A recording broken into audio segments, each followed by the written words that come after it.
ಓ ಏನ್ ಗುರು ಸಮಾಚಾರ? ಗುರು ಈ ಸಮ್ಮರ್ಗೆ ಕೊಡೆಕನಲ್ ಹೋಗ್ಬಿಡೋಣ. ಇರ್ಗುರು ನನ್ ಜೋಬಲ್ ದುಡ್ಡೇ ಇಲ್ಲ, ರಿಯಂಬರ್ಸ್ಮೆಂಟ್ ಅಪ್ಲೈ ಮಾಡಿದೀನಿ. ಅಮೌಂಟ್ ಬಂದ್ಮೇಲೆ ಹೋಗೋಣ. ಅಯ್ಯೋ ಹೋಗ್ ಗುರು, ಯಾವಾಗ ನೋಡಿ ಇದನ್ನೇ ಹೇಳ್ತಿರ್ತೀಯ, ಯಾವ ಟ್ರಿಪ್ಗೂ ಬರೋದೇ ಇಲ್ಲ ನೀನು. ಏನ್ ಗುರು ಯಾವಾಗ ನೋಡಿ ಲ್ಯಾಪ್ಟಾಪ್ ಮುಂದೆ ಕುತ್ಕೊಂಡು ಟೆನ್ಷನ್ ನಲ್ಲೇ ಇರ್ತೀಯಾ? ನಿನ್ ಗೊತ್ತಲ್ಲ ಗುರು, ನಮ್ ಕಂಪ್ನಿಲಿ ಯಾವಾಗೂ ಟ್ರಾವೆಲ್ ಇರುತ್ತೆ, ವೆಂಡರ್ಸ್ ಮೀಟ್ ಮಾಡ್ಬೇಕಂತ. ಅದರಿಂದ travel charges, internet bills, food ಎಲ್ಲ ಎಂಪ್ಲಾಯ್ ಪಾಕೆಟ್ ಇಂದಾನೆ ಪೇ ಮಾಡ್ಬೇಕು. ಇದರಿಂದ ಎಂಪ್ಲಾಯೀಸ್ಗೂ ಟೈಮ್ ವೇಸ್ಟ್, ರಿಯಂಬರ್ಸ್ಮೆಂಟ್ ವೆಯ್ಟ್ ಮಾಡ್ಬೇಕಾಗುತ್ತೆ. ಜೊತೆಗೆ ಕಂಪ್ನಿಗೂ ಕೂಡ ಕಸ್ಟಮರ್ ಎಕ್ಸ್ಪೀರಿಯನ್ಸ್ ಇಂಪ್ಯಾಕ್ಟ್ ಆಗುತ್ತೆ.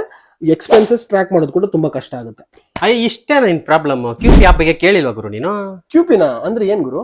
QP ಅಂದ್ರೆ ಒಂಥರ ಕಾರ್ಪೊರೇಟ್ ಎಕ್ಸ್ಪೆನ್ಸಸ್ಗೆ UPI ಇದ್ದಂಗೆ. ಕಂಪ್ನಿನೇ ಎಂಪ್ಲಾಯೀಸ್ಗೆ ಒಂದು UPI ವಾಲೆಟ್ ಕೊಡುತ್ತೆ. ಅದನ್ನ ಯೂಸ್ ಮಾಡಿ ಡೈರೆಕ್ಟ್ ಕಂಪನಿ ಫಂಡ್ಸ್ ಇಂದಾನೆ ಪೇ ಮಾಡಬಹುದು. ಕ್ಯಾಶು ಬೇಕಾಗಿರಲ್ಲ, ರಿಯಂಬರ್ಸ್ಮೆಂಟ್ ಬೇಡ. ಕಂಪನಿಗೆ ನೀವು ಮಾಡೋ ಎಕ್ಸ್ಪೆನ್ಸಸ್ ರಿಯಲ್ ಟೈಮ್ ಅಲ್ಲಿ ವಿಸಿಬಿಲಿಟಿ ಸಿಗುತ್ತೆ. ಜೊತೆಗೆ ಸ್ಪೆಂಡಿಂಗ್ ಲಿಮಿಟ್ಸ್ ಕೂಡ ಸೆಟ್ ಮಾಡ್ಕೋಬಹುದು. ಹೌದಾ, ಇಷ್ಟೊಂದು ಅಡ್ವಾಂಟೇಜಸ್ ಇದೆ ಆಪ್ ಅಲ್ಲಿ. ಹಾಗಾದ್ರೆ ನಮ್ಮ ಕಂಪನಿಗೆ ಈಗಲೇ ಕ್ಯೂಪಿಗೆ ಸ್ವಿಚ್ ಆಗಕ್ಕೆ ಹೇಳ್ತೀನಿ. ರಿಯಂಬರ್ಸ್ಮೆಂಟ್ ಟೆನ್ಷನ್ಗೆ ಬಾಯ್ ಹೇಳ್ತೀನಿ. ಗೈಸ್, ನೀವು ಕೂಡ ನಿಮ್ಮ ಕಂಪನಿಗೆ QP ಗೆ ಸ್ವಿಚ್ ಆಗಕ್ಕೆ ಹೇಳಿ. ಈ ವಿಡಿಯೋನ ನಿಮ್ಮ ಫ್ರೆಂಡ್ಸ್ ಮತ್ತು ಫೈನಾನ್ಸ್ ಟೀಮ್ಗೆ ಮರಿದೇ ಶೇರ್ ಮಾಡಿ. Thank you.